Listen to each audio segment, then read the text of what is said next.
Hello, Raymond fans. It is Sunday at 2 p.m. in Los Angeles, and we are going live. Talking about all things Everybody Loves Raymond, as we do every Sunday. Hello, everybody. Hello, Karen. Hello, Barbara. Hello, Gil in the United Kingdom. Hello, Katie from the UK also. All right, let's just see our request to go live. Here we go, that went away. Let's do this. All right. So, George, if you are watching again, I saw your request come up, but go ahead and do it again because others knock it out. Let me just go back here and there. Didn't see it. Okay, great. Hello, everybody. Hello, Delaware. Hello, Cape Coral, Florida, Paula. Hello, Wie geht's aus Deutschland? Go with the flow, babe. Watching the Will episode. Great. There's a great outtake from the Will. If you go. If George White's service holds up. Hello, Teresa. Hey. Hello, George. Hello, Tom. George. How are you? Good. George, I'm going to plug in my mic so there'll be a little sound. A little glitchy here. Okay. There we go. A little loud. Ooh, right there. Ooh, deep dulcet tones, Tom. Yeah, right there. Hi. Should be I'm all right. George. Hi, I'm George. I'm online. George, it's 2:07 now in Hollywood. Yes. Is that an alcoholic beverage that you're holding? That is. It's Sunday. What are you, my mother? No. Well, I'm not shaming you, but your what is the drink, since we're all trying to share everything here? Of course, it is. It's Bullet Rye. I'm having some Bullet Rye. Nice. With the Schweppes. Nice. A little soda. And I like the spritz lime. I like the spritz. So bourbon, seltzer, and lime. Correct. Very well said, New York. Yeah. Is there a name for that drink other than bourbon, seltzer, and lime? If I served a different drink, it would be a highball. Okay. Yeah. But in a different glass. Yeah. In a shorty, it's just a bourbon and soda. Yeah. Let's call it rye and soda. Let's call it a Sunday helper. That is a good one. So, George, here I check there. George, thanks so much. First of all, so here's just to give you a little backstory. I try. So this is Tom Caltabiano, and I'm talking to George White. I was a writer on Everyone's Raymond for all 9 years. George was there, I think, for 8 of the 9 years. I believe, George. That's right? Correct, sir. I missed the first and last season. That's what I missed. Okay. Yeah. Wait, the last season? Well, the half season. I missed the first season, and then that half, 8 up or 16. What did we do? 16. The last season. Yeah, I missed that, and I missed the first season. Everything else, I was there. Okay. So now for the view, that's great. We're going to get in deeper. Yeah. I was reading the Desi Arnaz autobiography, and I'm like, wow, I wish I could talk to everybody that worked on I Love Lucy. Unfortunately, they're no longer around. So my thought was, let's try and talk to as many people who worked on the show and get different perspectives. And, you were kind of really in the center of everything for a long time. And you also have, I know your history, but we'll pull it out. So George, let's just go back. Let's go back to even because I don't know if we're gonna have time to the episodes that you wrote. But sure. Maybe we'll get to it. Let's just start. How do you wind up? Because a lot of people watching aren't writers, aren't comedians. They just love the show. But when all of a sudden you're in the middle of a hit show, it's like, well, that would be pretty cool to be dropped into the middle of a hit show. So how do you end up at Everybody's Raymond? I was working on Brotherly Love, starring Joey Lawrence, at the Sunset Gower lot, and Raymond had been on one season, so and it wasn't a hit. Correct. And I was going to say, sorry, Sunset Gower Lot, for those of you watching, that used to be Columbia Pictures. And so it was a giant studio in the heyday of movies. And it now is a smaller studio, but a nice small studio. So the big players are Warner Brothers, Paramount, etc. Everybody Loves Raymond was around the corner on something called Hollywood Center Studios. Right, even smaller. Even smaller. Yeah. It's where I Love Lucy started. The first 2 seasons of I Love Lucy were Hollywood Center Studios, which is now called Sunset Las Palmas. So yeah, right. Yeah, forgot that. So you're on a show that's on the Sunset Gower Lot that's doing okay, or it gets canceled? I wasn't sure yet. So, and I don't think anyone on Raymond was sure yet. So there's a pilot shooting from Dana Gould, who ended up on The Simpsons as a writer, and now does the Dr. Zayas thing, which is hilarious. And, and Dana Gould is shooting a pilot called World on a String. And it just so happens that Aaron Champion, Amy Jannon, and Lorraine, who all 3 were part of the production team of Raymond, they weren't sure if Raymond was coming back. So they got a job on a pilot. Like, that's what you do in the off season when you are in Hollywood. You get on another show in case the show you're on doesn't go. So they got on that show. I happened to be on that lot, and it was being produced by Whit Thomas Productions, which I was already working for. So I just basically walked next door and got a job with them. And I met Aaron and Amy, who Aaron ended up being Phil's assistant for many years, and Amy was in the show.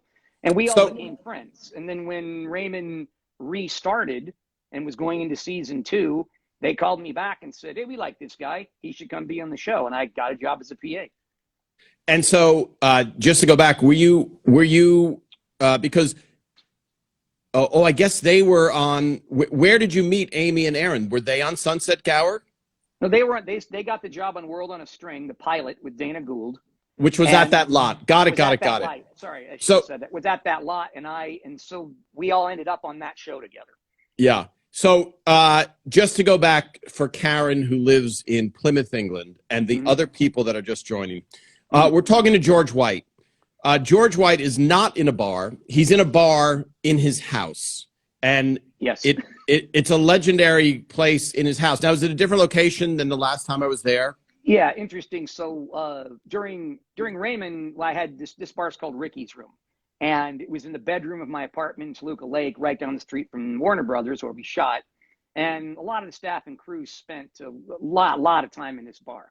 When I bought a house a mile away in 2016, I rebuilt it in the in the garage of my house. So I have it. It's the same thing. And I have friends that work on Walking Dead that are also patrons of Ricky's Room. And they sent set guys down, and they built these set walls that are behind me. So it looks like a set of what Ricky's Room was at my house. So yes, it is a bar, and I'm in it. And so George, the fact that you had a bar in your apartment, then there's a recreation of your bar, which was not really a bar, but it's a recreation of the bar that wasn't really something that's now something in your house. Right, in my garage of my house. But it was so legendary and such a big part of the show. And in fact, I don't know if you remember this, but so what struck me was everybody from the show spent a lot of time in Ricky's Room, parties and et cetera. But what I remembered was I think it was 2 times that we had false starts on the last show, where the last show of the whole series, was that Patty lost her voice? Yes. So only to bring in the fans a little bit. Yeah. Because we'll get deep into the personal experiences that only you have. But Patty lost her voice. She came in. We were going to do the finale, and I'll do a whole episode of this. But we were going to do the finale on Friday. The audience is set, the press, everything is set. It's a giant event. And then Patty comes in, and Phil's like, well, let's see how you are in a few hours, because she couldn't speak. Just rest your voice. And then they're in the makeup room, and Phil's like, how's your voice? And Patty Heaton goes, very good. Yes, but that's not an exaggeration, just like that. So he's like, well, we can't do the finale. Okay, so then Ray and Phil come out, canceled. Then, okay, it's Friday. Let's redo it on Sunday, because, the studio moves on. The studio isn't going, wow, we're really nostalgic. The studio's going, we need stage 5 Wednesday. Where's you know what I mean? money? Yeah, where's our money? So, okay, let's do it Sunday. Then we only lose 2 days, Saturday, and now Sunday, they can empty out the stage on Monday. Right. Come back on Sunday. The Patty cannot speak again. And we have a giant rap party that can't be moved. Like, the rap party is the end of the entire series. So we have this giant rap party that HBO says we can't move it. So we have to go to a giant, I'll never see you again. This is, oh my God, this is the saddest event, except for I'm going to see you Monday. And so then we finally had the show a week later. So that's what you're referring to. There was a false ending to Everybody Loves Raymond. So back and in between there, that's a good historical setup. In between there, so that Friday night, when it doesn't happen and everyone's ready to go to a party that night, if everything's canceled, everyone comes here. Everyone comes to Ricky's room. Everybody. It was one of the biggest parties I ever had. It was legendary and so much fun. And I don't think any of the cast came, because Ray certainly didn't, but all the writers came, everyone from the crew. It was a huge party in this tiny, 100 square foot little bedroom I made into a bar. Yeah. I mean, statute of limitations is worn off, but you clearly should be spending time in jail for some violation. Yeah. Some kind of noise or party violation. Yes. So now, George, Windlepoons, a great question. So Windlepoons is based in England. And so here's the thing, George. When I do this alone, which is every other week, I just answer questions. So when you're a guest, the unfortunate part is there are questions going over your face, and I have to interrupt some of your stories, or I can choose to ignore every single question, but I'm trying to balance in between. So no, fire away. It's fine. So Windlepoons is saying Windlepoons not his real name. It's a name from a I think is it a Terry Pratchett book. I wonder if Nemo's Pizza name's what it is. Yes, I wonder if Nemo's Pizza is built anywhere. So so that's I'm just going to say this real quick question, real quick story. My friend who loves Everybody Loves Raymond, who has a whole restaurant empire, he said, do you think, what are they doing with Nemo's? And so I said, let me find out what they're doing with the Nemo's set.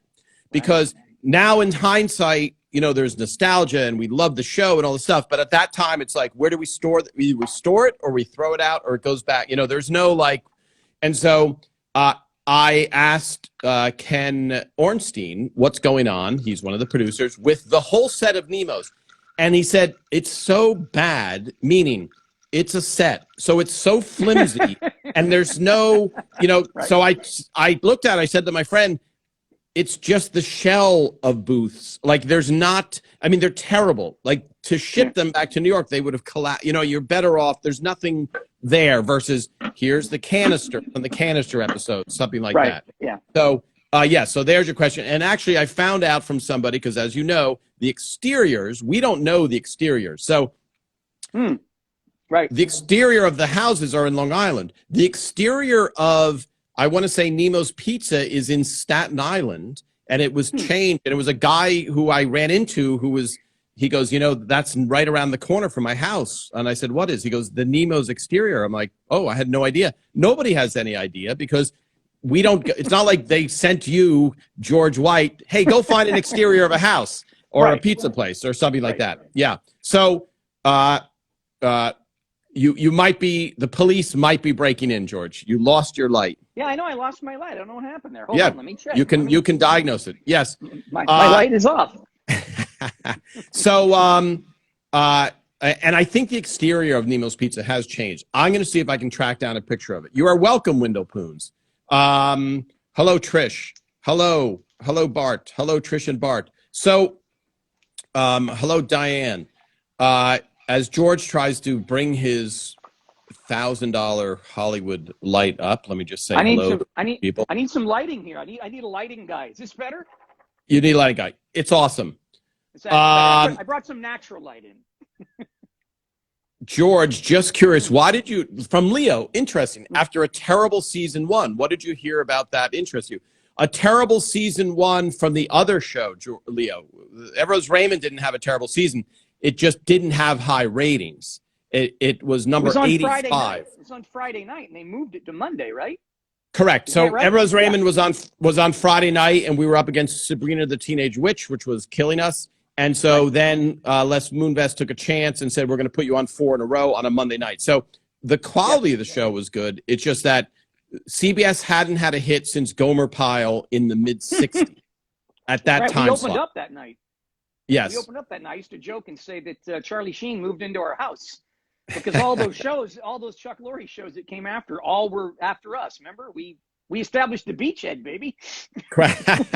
Well, honestly, off of that, George, when Everybody's Raymond started, CBS was, because for those who are watching in Chechnya, which I always like to say incorrectly with a bad pronunciation, from New Jersey, they don't know that there are 3 networks in the U.S., and those were the ones. So in the U.S. in 1996, when the show launched, there were 3 networks: ABC, NBC, and CBS. They got the majority of the views of anything in America. There were no smartphones. There was no fragmented audience. And CBS was in dead last third, to the point where they didn't think that CBS was going to continue as a network. That's how bad it was. Right. And That's right. NBC was the king of the hill. So Everybody's Raymond ended up being pivotal in turning around that network. But at the time, because I know I had a friend who worked at Sony, and she told me, Tom, we had him, this Everybody's Raymond is on for 2 months at this point. She calls me up. She goes, I was in a meeting. They're going through all the shows that are on their air. They got to Everybody's Raymond, and they just said, okay, well, that will be canceled. And that, it was just matter of fact, like, well, that show's done. So, Yeah, right. So, Leo, bad rating season, yes. What show? So now we're going to get back to you, George. But Teresa, who's one of our biggest fans from Chicago, sorry, I'm going to say it correctly. She's one of our biggest fans, period. And she's from Chicago. So what show were you on Monday night? Here's what we were up against: a giant hit called Ally McBeal and Monday Night Football. That's what Everybody's Raymond went up against. Monday Night Football, right? That was huge. Yeah. You couldn't beat Monday Football. It was the Giants since 1970. You couldn't beat it. It was. We did towards the end. We beat the hell out of we it. did. We started beating Monday Night Football. Yeah. Yeah. So right. Okay. So George, you get off of that show, and just to give people a feel, what you were saying is there's pilot season. So pilot season, let's say, lasts from February to April. It's a little bit tighter than that, but every network shoots all of their shows in this little teeny time. And what you hope is that you get onto a show that goes 9 or 10 years, and not that you pick the wrong one and see your friends going, I have employment for 10 years. And you go, I've been looking for work for 10 years. So it's a crapshoot. And I know that my agent talked one of her director clients out of directing Everybody Loves Raymond, because it was such a bad bet, because it was an unknown comic named Ray Romano, etc. So now you join the show, George, and you're thrown into the fray. We're at Warner Brothers. Right. And what is your... In the trailer. In the beginning, we were in a trailer. Yeah. So I feel bad, because I feel like I'm doing more talking to you. But what George is referring to, we're still not a favored show. So we are in temporary housing next to the location where they build the sets. So not only are we in a thin-walled place, Ray and I shared an office, we're all in the perimeter of these temporary housing, but you would hear of the circular saws and everything. So we were the still not betting on us show. Yeah, okay. Let me frame it for everybody. We were in a double wide outside a mill. That's where we were. A double wide trailer outside a mill. So now, George, tell me about, you come in the first day and you're like, okay, let me, I'm going to see Ray for the first time. Yeah, I didn't. Yeah, that first year I didn't. Ray was such a regular guy. I mean, you tracked how Ray became more successful, and the show became more successful. And the thing I remember the most about him and him staying a regular guy, which just stuck with me, is during the years, a few years after that, when we were successful and we went through that thing where we played ping pong all the time. Yes. We had a ping pong table and ping pong room, and Ray loved playing and you loved playing. We're playing once, you're playing against him, and he's leaning down ready to take the serve, and he has this black T-shirt on that looks like this, that pretty much looks like this, just Yes. fitting, and you're getting ready to serve, and you stop and you go, how rich are you going to have to be before you get T-shirts that fit you and look well? What do you? Yeah, and it's an endearing It's so endearing to him. You're right. Yeah. He's a regular guy. Yeah. And I will tell you this story. Yeah. I saw Ray not too long ago, and he's wearing a beaten up T-shirt, and it's got holes in it and stuff.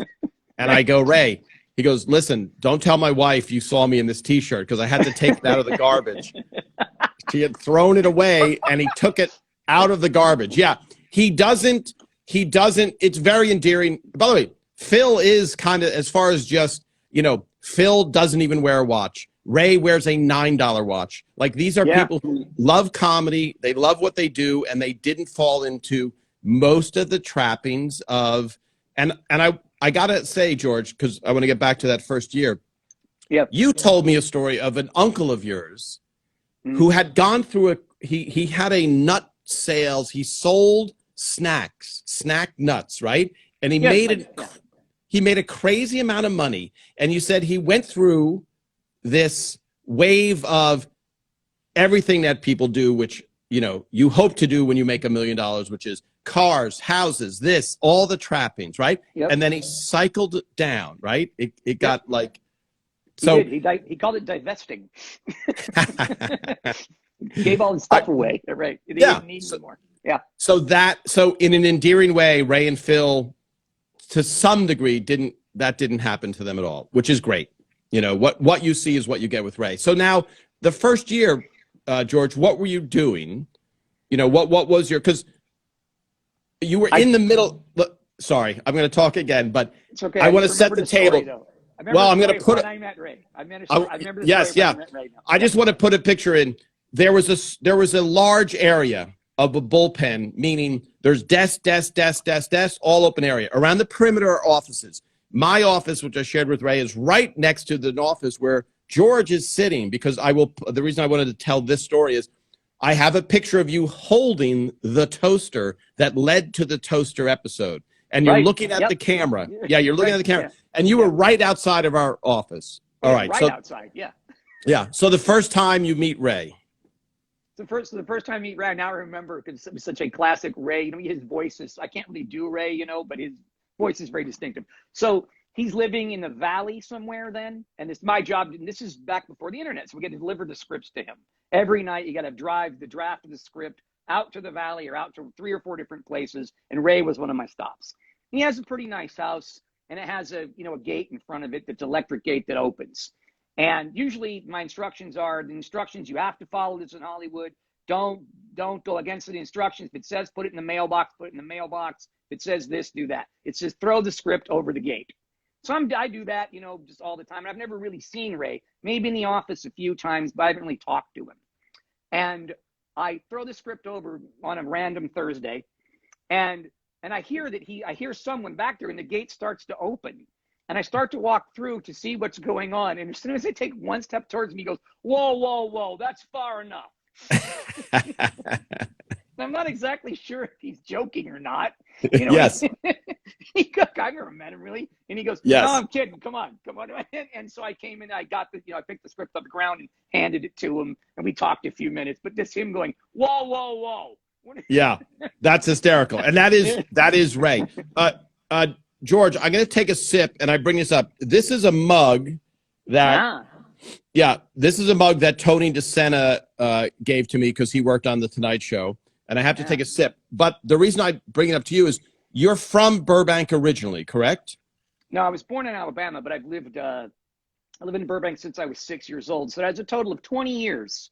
No, that's a total of 45 years. So I've lived in Burbank. So yeah, I'm from here and grew up in the shadow of Warner Brothers my whole life. Yes. Yeah. So this custom mug was made in Burbank by some mug place, and they made mug guy down the street. Yeah, Bob Olney's mug shop. Yeah. Is that true? Yeah, probably. Yeah. They really did, and they made a limited amount of mugs, which seemed like nothing at the time, but now. So maybe we'll take a road trip over to the mug shop. So are you telling me that mug's worth $40,000?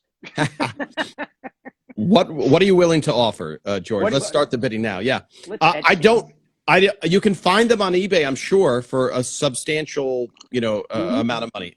Mine has coffee, not bourbon, with lime and a seltzer. So now, everyone's got their thing.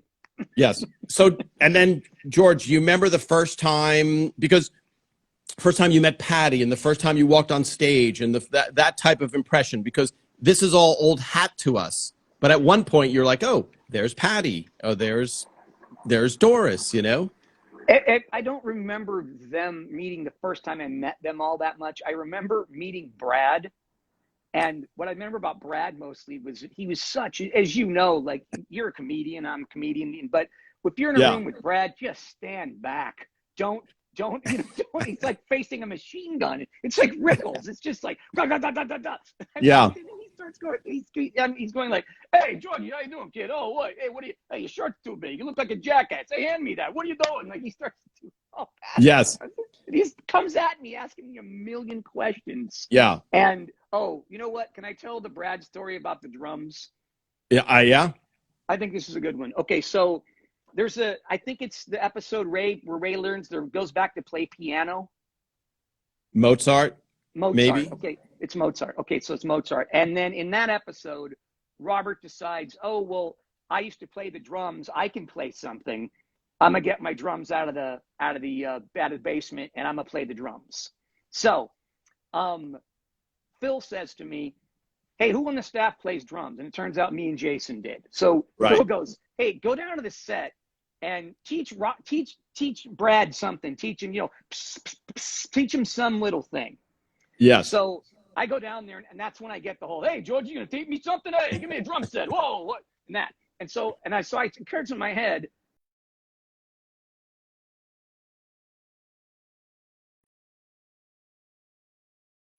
which is sorry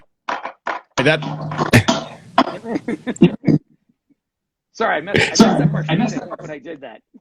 No, I think something happened on my end. Wait, so you and then he starts doing it. Yes.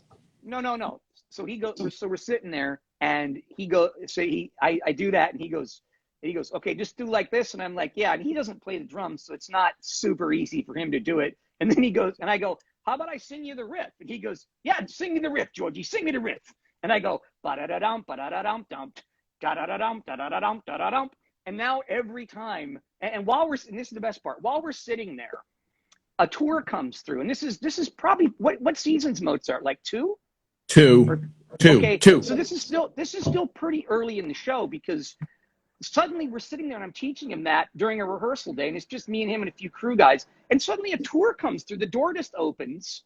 And a bunch of now tourists are there with like black socks and, and cameras and stuff. And they don't even recognize him because he's not a big star yet. Yeah.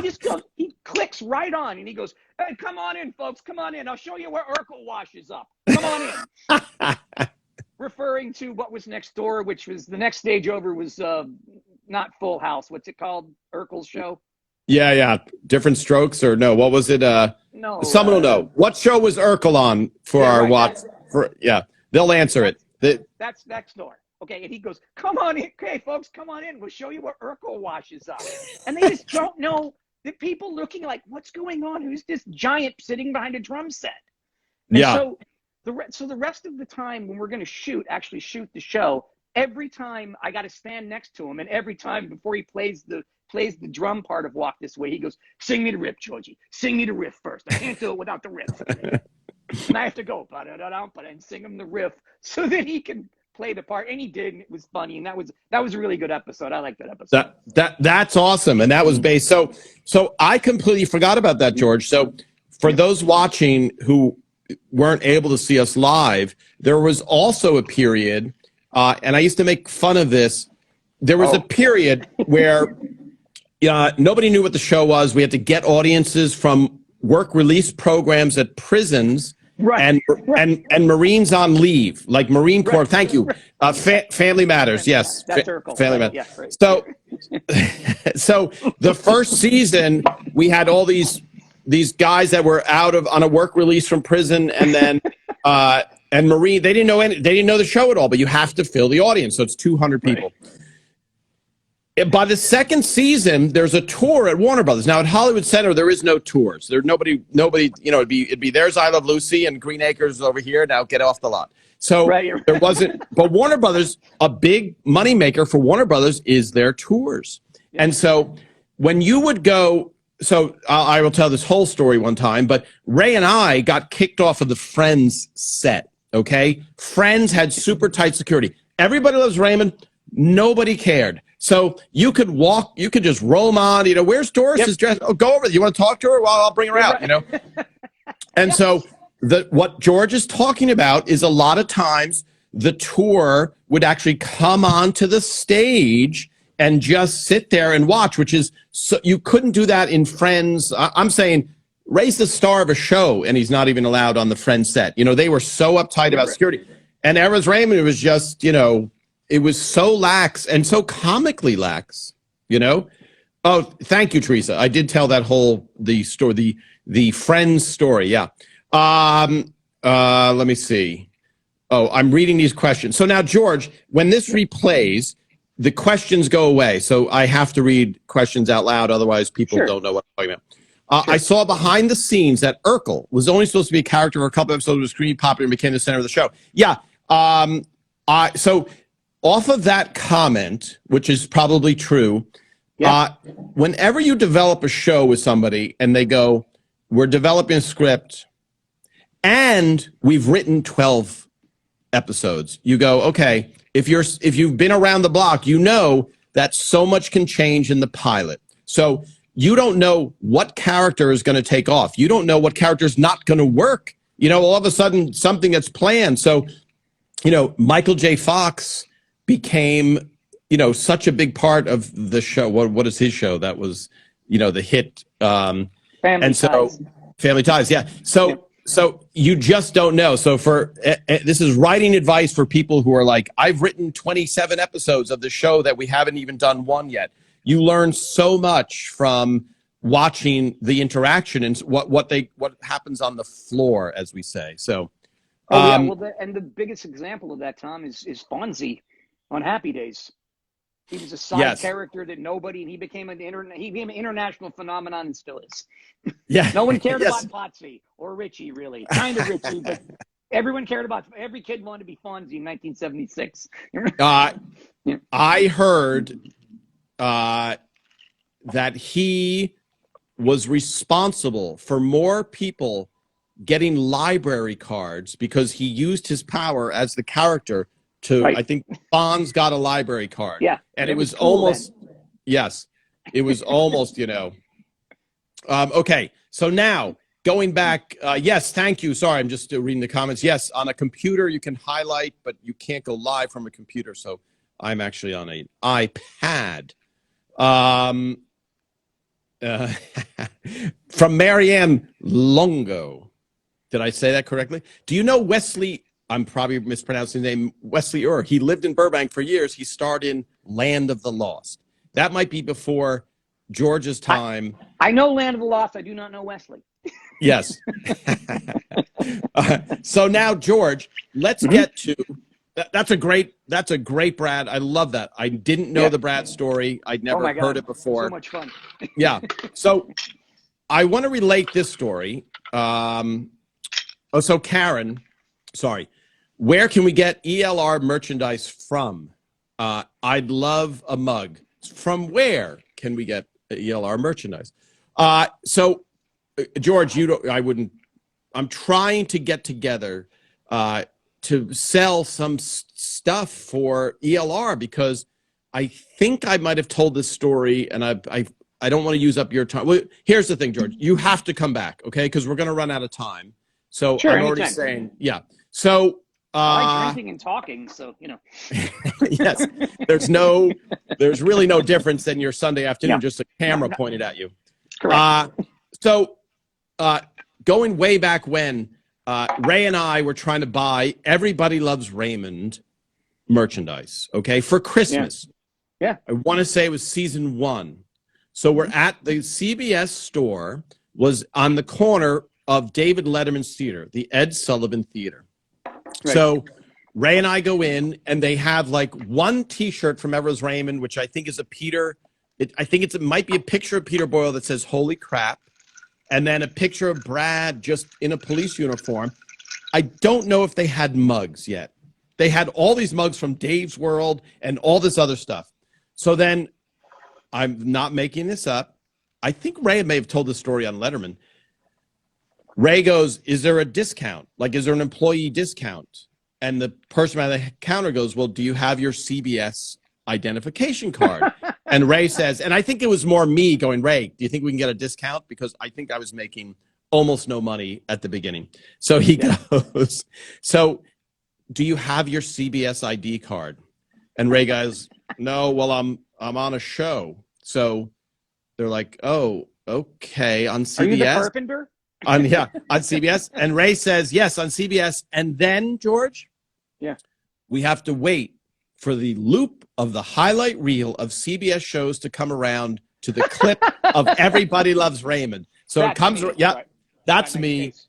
Right. Yeah, yes. Now, can I get 5% off of a T-shirt? So that came out of all my friends would ask me, like, "Can I get an Everest Raymond mug? Can I?" And I contacted HBO during the show, and I said, "Hey, guys, I'm Tom, and I'm a writer on Everest Raymond. Can we get merchant? Like, why are you?" And they said to me, paraphrasing, "It's not," and I get it. It's running a business.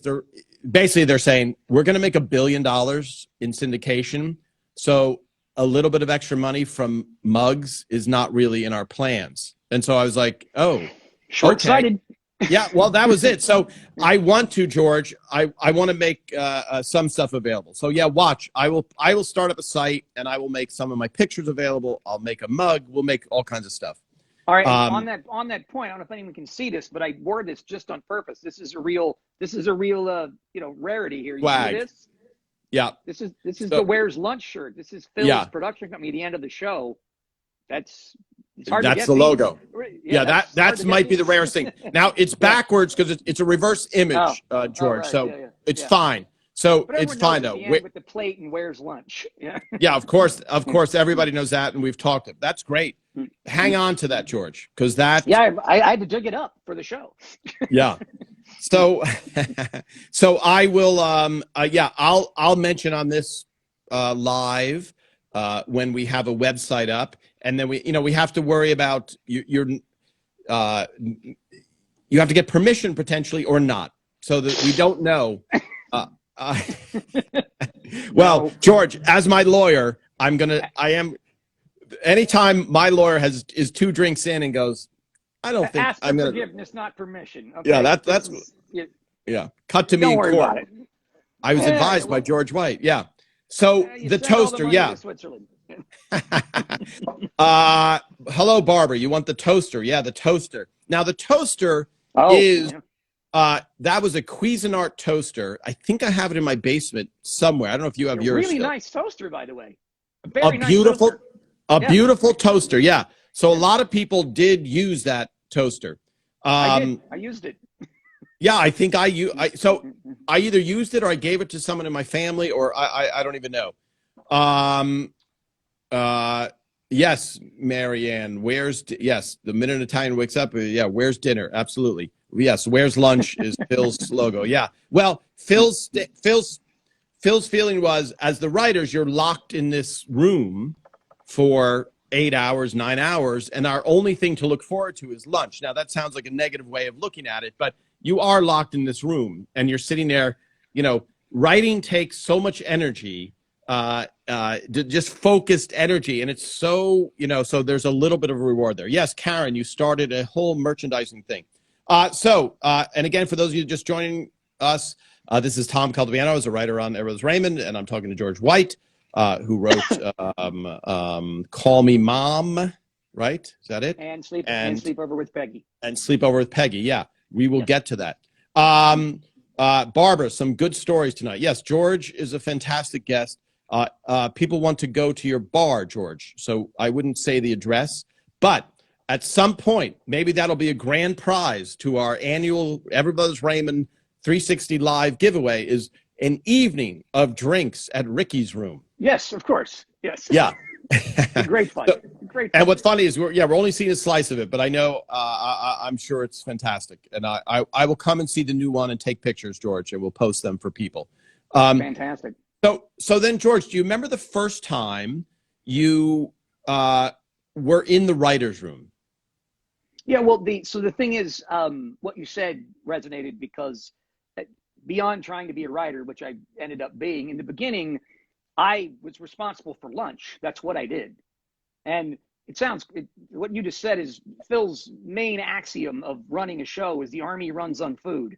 And as you know from Yes. his show, if someone feed Phil, Phil loves food. That's the Yes. most important thing. And so lunch was a big deal, a very big deal around and like Phil said, when you're in the room, it's like news from the outside. And I was the guy that brought the news. I was the bearer of news of like, hey, where do you want to eat today? Like, what's going on outside in the world? Yes. And he loved it. Phil wanted to eat always right around between 12 to 12:30. And our show was quite unique in that it used to be that, well, first of all, in the morning, I'd always go into Phil's office and we'd have a talk about where we were going to eat. He'd always pick, and it ended up we had to pick two places towards about anywhere after season 4 because our show was unique in the fact that we didn't just feed the writers because Phil wanted everyone to enjoy themselves. So we fed everybody, the entire office staff, which was 30 people. And Yeah.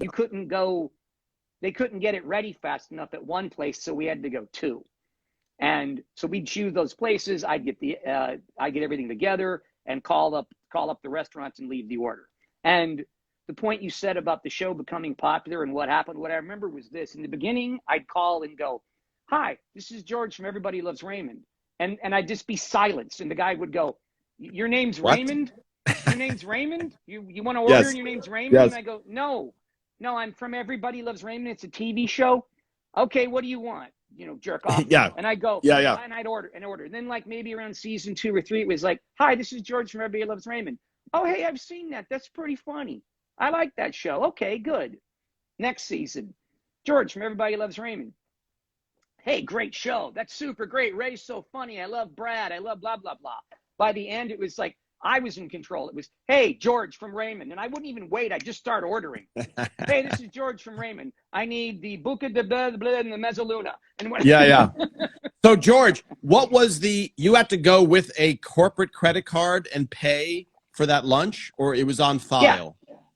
No, I had to go with the credit card and pay. So just for now, we're getting to I'd read it over the phone, or they'd have it. Yeah.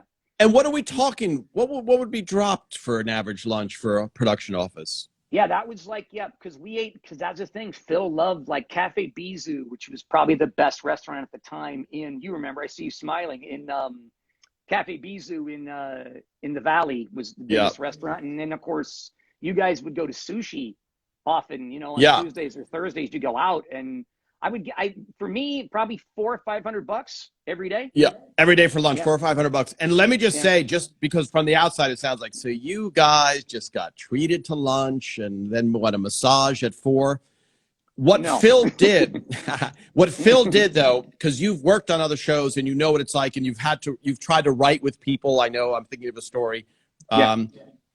Phil was very hardworking. So he was, listen, at 10 o'clock, we're in the writer's room and we're writing. And then whenever we finish, let's say we finish 6 o'clock, we're writing 90% of the time. So what Phil didn't want is everybody's going out for lunch. There's lagging. Because I talked to somebody who worked on Mad About You, who was a very funny comedian who I knew, very funny guy.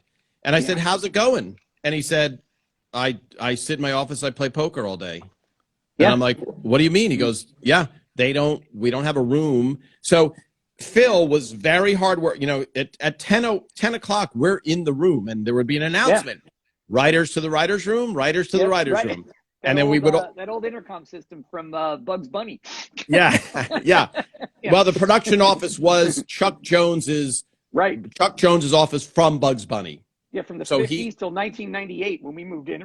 Yeah, from 50s till 98. Yeah, I remember. I think I have some of Chuck Jones's stationery in my basement somewhere. Yep. And I don't, George, just as a side note, but people who are watching know, the last day of Raymond, when they were breaking everything up, they were throwing out every script from Rhonda's department, from props and wardrobe, and they are now in my basement in plastic containers. Every script from every iteration of every episode from wardrobe and the props department. Because wow, you got white to pink, you got the white all the way to yellow, you got the whole everything. yes, with Wow. Polaroid pictures stapled to every page where there was a wardrobe change, etc. Your job, so, right? Yeah.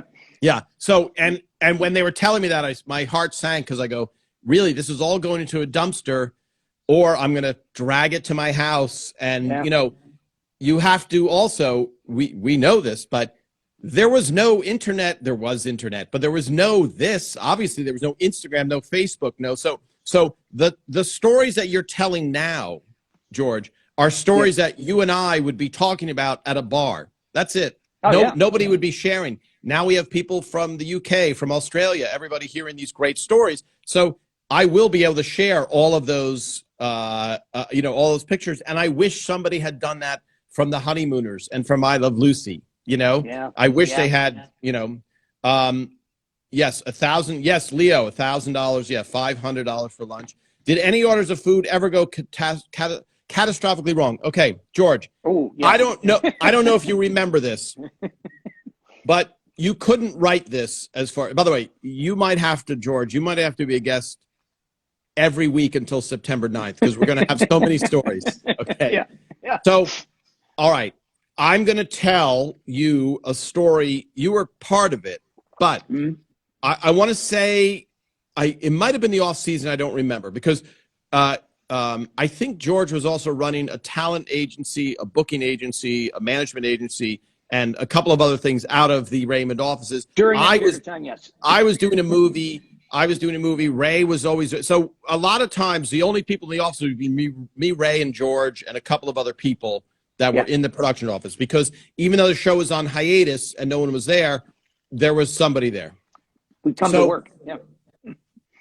So Ray, who's a very picky, not picky as in, he's very careful about cleanliness and stuff like that. So he's not. This story.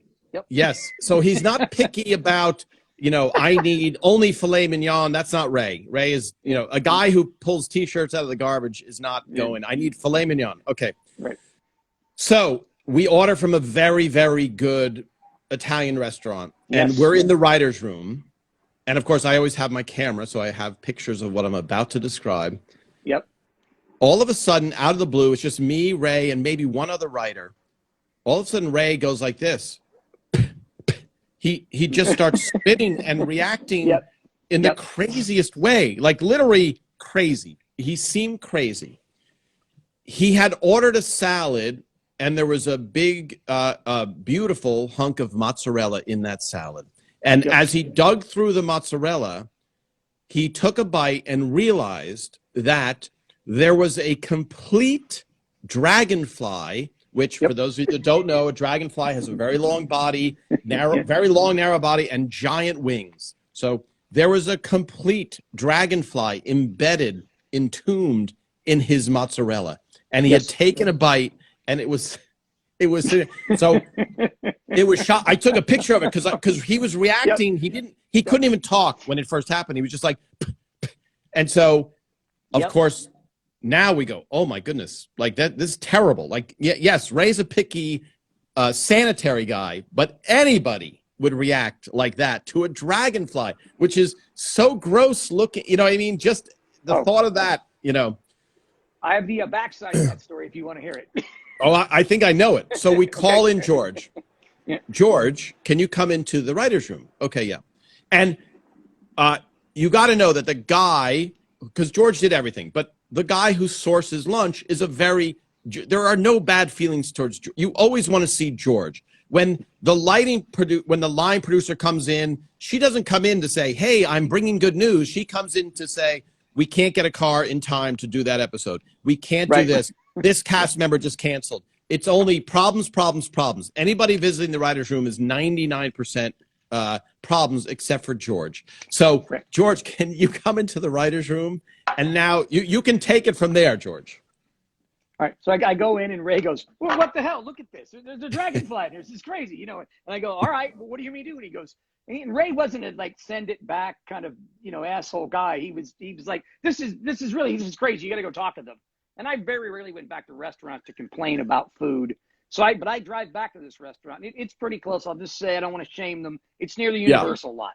And, and it's a very well-respected restaurant. A lot of studio people eat there, and the owner or the manager, very Italian. It's a real Italian restaurant. It's not a, you know, like everything in the restaurant. In fact, I remember that specifically. I had to order in Italian when I had to read it off the menu, like mezzalune de punta and all that kind of office. It's that kind of place. Yes. And I go to this restaurant. I remember the guy's name was Angelo, and I knew him, and we were good customers. And I'm a good tipper, and the $400 or $500. Yeah, you're bringing him a crazy amount of work of money. Yeah, and I go in there and I go, hey, Angelo, you know, the dragonfly in here, and worse than that, it was in the star of the show's salad. And he has the balls to say to me, well, yeah, you should be happy. That's because it came from the lettuce, and the lettuce is so fresh, there's still bugs in it. That's how fresh the lettuce is. And I go, what? Are you insane? I go, first off, this is an Italian restaurant. The star of the show is an Italian, and you gave him a salad with a bug in it. What do you? And he refused to relent. He was like, yes, it's fresh. We're sticking by it. Yes. I'm like, okay, I'm going to tell him, and we're never going to come here again. And I remember that on the board, one of the whiteboards in the room, it had the name of all the names of the restaurants we like, so we could pick easily and not argue and whatever. And next to it said the name of this restaurant, and then it said parentheses, Dragonfly. But we did go back.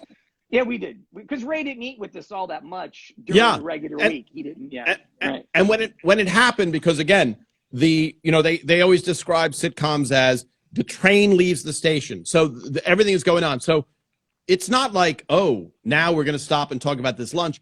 You know, whatever happens. And then a couple days, I go, George, what happened at the restaurant? And he goes, guy didn't care. He's like, yeah, you should be happy. He did the opposite. Because I remember going, because look, you know that if you're bringing you that much service, you would be like, the star ate a dragon. Oh, you know what? The Italian star. Star, yes. Who loves your restaurant, ate a dragonfly. We're going to make this right. And it's like, yeah, you know, that's what happens. That's what happens, you know? Yeah. Leo, George ever order from Nemo's? No, there was no Nemo's. There was a place called Barone's, which we had, but we never ordered pizza. Well, that's where Phil got the last name, you know. Was from there. Yeah, Barone's, yes. That's why he's Ray Barone, because it was Barone's, right? Yeah. So just to the network was worried that it was going to be too ethnic if Ray's name sounded like, let's say, Caltabiano or something Italian sounding. So Phil goes, okay, I'll trick the network. I'll call him after this restaurant, which was called Barone's, B-A-R-O. Barone's. Well, Barone, you would say it in Italian. Yeah, so Phil's like, okay, on paper, you know, so that place, by the way, there is still there was one right by Warner Brothers Studios, and we had our premiere party at that pizza place. Now, the show was not a hit, so it was just, you know, I think Ray and Patty. It was a small time affair. It was in September, I think September 16th, maybe, or something like that. I don't know. Someone will know when the show premiered. But there is a Barone. For those of you in Hollywood or coming to Hollywood, you can eat at one of the Barone's restaurants in the Valley. There's only one. Yes. Well, it's at Woodman and Oxnard. That's where it is. Yes. Yeah. Okay, let's see. I'm reading. Oh, that's an Italian. Yes. I'm surprised he didn't say it's protein. Yes, he could have said that. You are right. By the way, I don't know that Ray didn't avoided mozzarella, though. He took it well, I have to say. And of all the people for it to happen to, why Ray? You know, he's such a clean freak guy that he did right. Me too. Yeah. I hate all that. Yeah, I know. Okay. Okay, Donnell, I'm loving George. Please come back. 2 explanation points. Sure. Okay, the girlfriend eating flies on the frog episode. Yes. Was that one of the restaurants at the Farmers Market Grove? No. But good guess. Good guess. Let's see. Yes, that photo, Karen. I will find that photo. I remember very clearly that I took it with a Canon APS camera. So that means it's not in my normal proof sheets of 30,000 photos. It's in another area of probably 6,000 photos that I have to go through. So it might take me a while, but I definitely have a close-up picture of, because I remember very clearly it was a silver container with the clear plastic that goes over the top. All right. So now, George, because guess what? We are almost out of time already. Oh, no. Yes. So, all right. So now we're up to season 2. Yes. Yeah. So then, George, okay, let me just, so Karen, did the writing get done in the office or could you work at home? No, you always had to come into the office. So nobody could say, hey, guys, I'm on a script, so I'll see you in a few weeks. That didn't fly. So now, even if you were on script, you had to be in your office writing by writing your yourself script. Yes. or in the room sometime if it was a hiatus week. Yeah. And Yeah, so right. what the truth is, when the writer's room is going over a script, you want to be in there, especially if you think you can contribute funny stuff because you feel like, oh, I'm not going to get any jokes in on this show, Right. because, and so or George yours will be taken out. Yeah, George, right. do you remember though the first time you sat in the writer's room, not for just to observe the writer's room? Because Phil didn't allow people generally to do that from the outside. Honestly, I don't, because I didn't do that much. You guys were so open and so cool. I would talk to you guys all the time, and it was like we were friends. There wasn't a lot of, stratosphere of, between, or caste system between, well, you're just a writer's assistant. Everybody was cool. And I was around you guys so much, I didn't really sit in the room very much to see what was going on. I knew what was going on, and I Yeah. So Well, so I don't have a story for that. so what George, so what George is talking about, one of our writers, who hopefully he'll come on again, Aaron Shore, he was on a show. And so when George is talking about the pecking order or stratosphere, on some shows, executive producers don't talk to cameramen. They don't talk to, and I think we had this very democratic, I became friends with a lot of the people on the crew and the grips and all this stuff. But it was so stratified on some shows that my friend said he was on a show where if you were a staff writer, so you are a writer, but you're a staff writer, you couldn't even sit at the table. You had to sit behind the other writers. You weren't allowed to talk. And it sets up such I think, a terrible setting for the creative process, because Phil was so good at going, hey, whatever's funniest gets in the show, because we all look good. So why would you stifle or shut down somebody who has all these great ideas? And, Tucker Cawley, who's, one of the best writers I've ever met, he was just a staff writer at the beginning. And I remember someone who worked on our show who left the show after a few years said, boy, Tucker talks an awful lot for a staff writer. And I remember thinking, that's weird, because he's just saying funny, good stuff. Like, it's not like he's talking about, what his favorite rock collection is. He's well, yeah. And also just, you get, sometimes, I don't know if you ever got this call, but on other shows, I got calls from my agent where they're like, hey, they said you're talking too much. Like, what? I'm like, what are you talking about? That's and the other thing for us too, I know during this period of time, a lot of shows were like this, but also it just seems crazy that, especially for like you, Lou Schneider, Steve Scrovan, Ray, I mean, you guys are all stand-ups. You're not going to sit somewhere and not talk. I mean, that's what you can't even contain yourself when you're trying to, what I used to do, my trick in other rooms, not in Raymond, when I was on staff, other places, I wouldn't talk. We'd talk about something, and if I knew I wasn't supposed to talk, I'd just start laughing to myself. I'd go, and eventually the showrunner would go, well, what's so funny?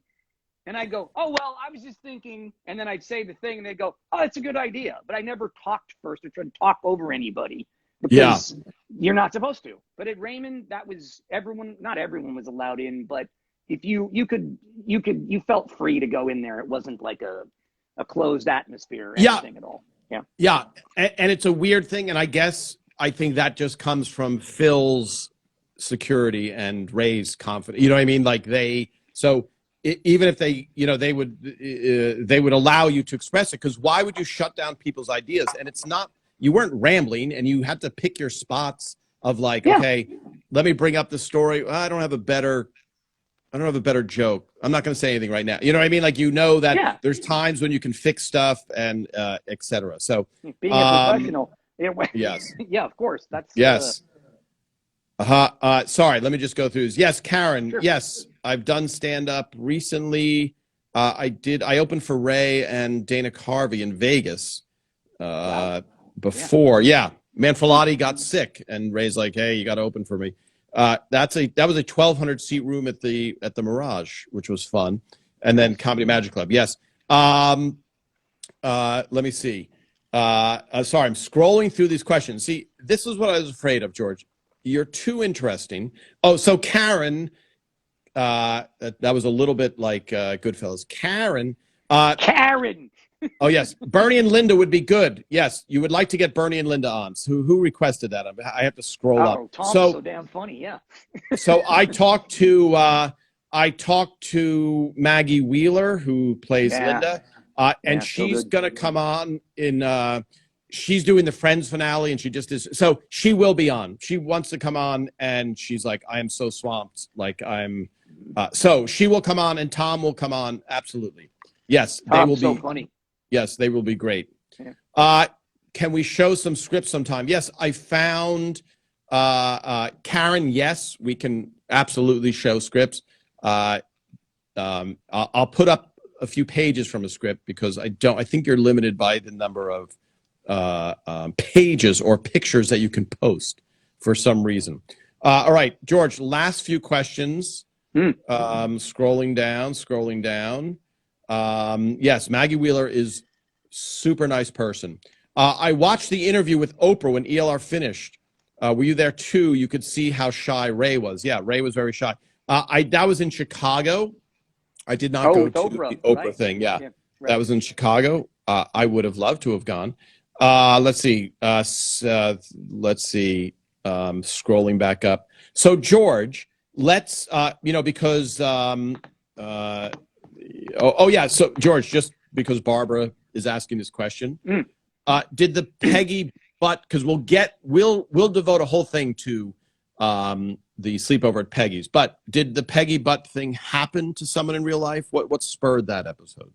No, that did not happen to someone in real life. Well, it probably has happened many times, just not to spur this episode. Yeah. No, it's a longer story of how that episode happened, but for that specific question, yes, interesting because when I pitched it, and I brought it to Steve Scrovan first, I think, because he had thought of maybe the concept of it, and so when I went to him, I pitched that she was going to pinch Ray's ass, and Scro said, no, that's too easy to interpret.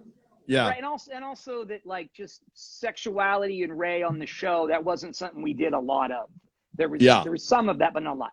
And so he said, no, how about, and it's funny now within context of today, but he said, how about make it a hug? And I said, okay, well we'll make it a hug. And I did not like that. I was like, no, that's not funny. But so we made it a hug, and we pitched a hug, and lo and behold, after we pitched a hug, Phil goes, no, can it be something? Maybe this was a genius of Phil because he split the difference exactly. He said, no, how about this little pat on the ass, like a sports one, like good job. Yeah. Like she's a bully. And that's perfectly what we were going for in the episode, that she was bullying Ray and more of a man than he was. And and that really helped make it. And it was Phil's idea. Yeah. And I think that it's funny because as we talk about it now, it just seems so trivial. You're like, oh, really? That's a brilliant idea. But it is. And it's such, when you're doing a script. So what seems so casual, those hours and hours of sitting there going, okay, what if Deborah, and you're just sitting there, what about this? What about this? What about this? And I remember watching a Larry David thing where he was talking about in Seinfeld, they had basically Jerry and Elaine were trying to figure out how to have casual sex without any commitment. Right. Yep. And he came down to the set and it wasn't working. The bit wasn't working. And all he said was, they have to sit on the opposite end of the couch while they're having this conversation, because they had them sitting next to each other. And as soon as they did that, so that little subtle thing, that whole bit didn't work. So all these little things that add up that make something work, and you don't know why. It's a little bit of a black box thing where it's not like, well, it's clear, it has to be a pat, it can't be a hug. But in your heart, hug might be too friendly, a pinch might be too strong. Let's compromise in the middle. And that's what he did. Yep. So George, let me know the next time you're on. We'll get into Sleepover with Peggy in depth. Yeah, there's a we'll larger get into, story. Yes. Right. Yeah, call me mom. Yes, Karen, the episode where Peggy was hitting off with Peter. It's too bad you never created, I didn't either, George, but a character. So if you had created Peggy, you'd be getting tens of dollars in your mailbox. That's right. As we speak. I still get some. I still get a little for those 2 episodes. Yeah. Oh, yeah. For the episodes you wrote. Yes. Yeah. All right. So George, I will see you. And when is Ricky's room available to me, who you don't owe me anything, George, but I will show up with some type of alcoholic beverage, and we can catch up more. No, absolutely. I'm available pretty much all days a week, in the evenings and on the weekends for sure. So whenever you want, come on. We're paisans, Tom. Come on. Yeah. Well, there is talk of the reunion of the cast and crew. So that comes up. Now, I had pitched Ricky's room, but that would be 270 people in your house. So I think that would violate, if you think your neighbors don't like you now just for being you, imagine after the wrap. I'm from Burbank, Tom. I have plenty of friends in government, so don't worry about that. Oh boy. All right. Well, George, let's see if let's contact the mug people and do an Everybody's Raymond mug for all of our fans out there. And we'll see if Bob Olney's still open. Yes. So, George, thank you. I'm just scrolling down. Yes. Thank you. Thank you, everybody. A lot of thank yous, George, for joining. I had time in my life. I'll do it anytime. All right. George, I will see you. And wait, aren't you doing something? Didn't you tell me, hey, I'm doing this kind of sketch thing with a character? Yes.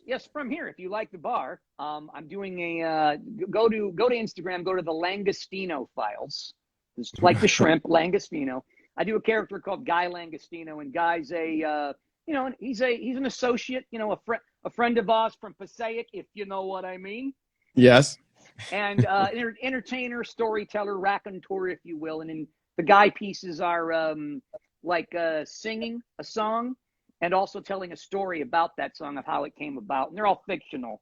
But if you enjoy that kind of thing and that kind of entertainment story, you'll love Guy Langostino at the Langostino Files on Instagram. And this is a character you've been doing for a while? Or you want No, it just started. It's brand new. There'll be a new one up. There'll be a new song up Tuesday. There's maybe 4 others I've already done.